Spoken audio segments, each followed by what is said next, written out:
Oke, saya akan menurut saya dalam 3, 2, 1. Oke, poin pertama saya status quo. Masih ini terjadi di dunia di mana ada suatu hakikat yang perlu ditepati manusia, yaitu takdir. Dan ini sudah menjadi sebuah pemikiran yang melekat di benak banyak orang. Oh, kamu pasti menjadi polisi, kamu pasti menjadi polisi. Oh, kamu pasti dokter, dokter, pasti kamu jadi dokter dan lain sebagainya. Masalahnya, ini berarti takdir menjadi satu-satunya hal yang menentukan sesuatu terjadi atau tidak.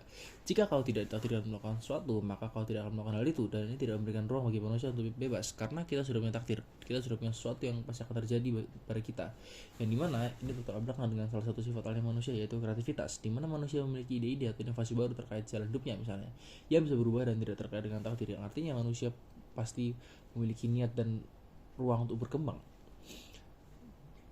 Poin 2, karakterisasi. Di sini aktor bertanggung jawabnya adalah Tuhan atau mungkin sesuatu yang mengatur takdir, karena pada dasarnya mereka atau dialah yang dapat mengubah, mengadakan dan mentiadakan takdir seseorang.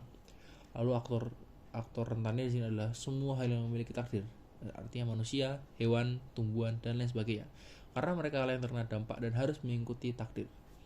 Kata kunci di sini jelas takdir, sesuatu yang pasti terjadi terlepas faktor apapun.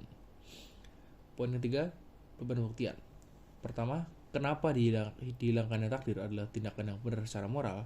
Kedua, kenapa dihilangkannya takdir adalah sebuah urgensi. Dan ketiga, kenapa dihilangkannya takdir dapat lebih menguntungkan daripada merugikan.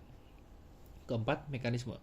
Oke, di sini mekanisme yang bisa dilakukan oleh kita manusia, yaitu adalah dengan memanifestasikan penolakan akan takdir itu sendiri. Karena pada akhirnya takdir bukan sesuatu yang sistematis dan bisa ditolak dengan aksi konkret. Penolakan terhadap takdir yang bergantung pada keyakinan masing-masing. Artinya ini tidak bisa kita lakukan dengan sesuatu yang benar-benar konkret dan benar-benar sistematis, karena ya pada akhirnya takdir itu adalah sesuatu yang kita percaya sendiri. Oke, poin kelima, preemptif. Oke, mungkin lawan akan mengatakan bahwasanya takdir itu perlu karena manusia perlu batasan agar tidak menjadi lebih dari apa yang seharusnya. Dan jika manusia melampaui batasan ini, maka dampaknya mereka bisa melakukan hal yang salah tanpa mereka tahu. Dan karena mereka sudah melampaui batas, maka artinya tidak ada yang mengatur mereka, dan semua tindakan mereka terjadi justifikasi dengan sendirinya. Misalnya perusakan alam, atau mungkin bagaimana mereka merusak barang-barang atau mineral-mineral di bumi dengan seenaknya. Nah, namun jika begini, artinya manusia akan terjebak di tingkat yang sama, yang artinya justru manusia akan tunduk pada sesuatu yang dalam konteks ini adalah takdir. Jika misal manusia melebihi batasannya, pasti ada manusia lain yang menjadi kompas moral untuk manusia tersebut, karena sejatinya manusia adalah makhluk sosial yang tidak bisa lepas dari peran orang lain. Lalu poin ke-6, argumen. Argumen pertama, dampak baik penghilangan takdir yang mengikat. Oke, takdir yang mengikat dapat membuat manusia yang merasa terkurung oleh sesuatu yang membatasi kemampuan manusia untuk melebihi batasannya. Misalnya, jika seseorang ditakdirkan untuk menjadi tukang bersih, apakah berarti dia tidak bisa menembus batasannya dan menjadi profesor di Harvard? Ini artinya takdir adalah sebuah pembatasan yang sebenarnya tidak perlu dan bisa dihilangkan. Caranya tentu dalam konteks ini adalah dengan menolak adanya takdir itu sendiri dan melampaui batasan-batasan yang dimiliki. Ini bisa terjadi karena pada dasarnya manusia memiliki semangat untuk terus berkembang. Ini dibuktikan dengan banyaknya ciri-ciri media yang menampilkan perkembangan melalui batas, entah itu di anime ataupun TikTok atau Instagram, YouTube Short dan lainnya. Ini pada akhirnya bisa memberikan dampak pada keperkembangan manusia, yang mana jika banyak individu yang melawan takdirnya, maka banyak orang yang akan berkembang dan akhirnya dapat memberi dampak lebih pada masyarakat. Dan ini artinya manusia akan lebih diuntungkan jika mereka tidak diatur oleh takdir.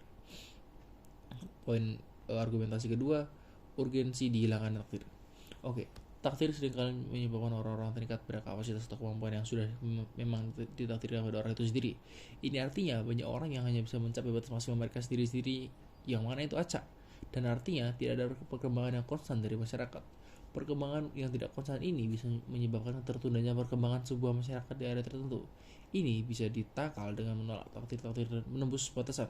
Karena seperti yang sudah dijelaskan tadi, ini mungkin terjadi melihat bagaimana di internet, misalnya banyak sekali konten-konten tentang perkembangan diri yang melalui batas yang tersebar dan mulai diterapkan. Penghilangan takdir jika tidak dilakukan dengan lebih cepat, maka dapat menyebabkan masyarakat tertentu misalnya menjadi mengalami penghambatan perkembangan karena mereka semua terkena menjadi budak misalnya. Maka masyarakat itu akan kekurangan sosok yang dapat memimpin atau membantu perkembangan karena misalnya semua budak tadi. Dan artinya penghilangan takdir itu merupakan sebuah tindakan yang tidak sejalan dengan tujuan manusia, yaitu berkembang.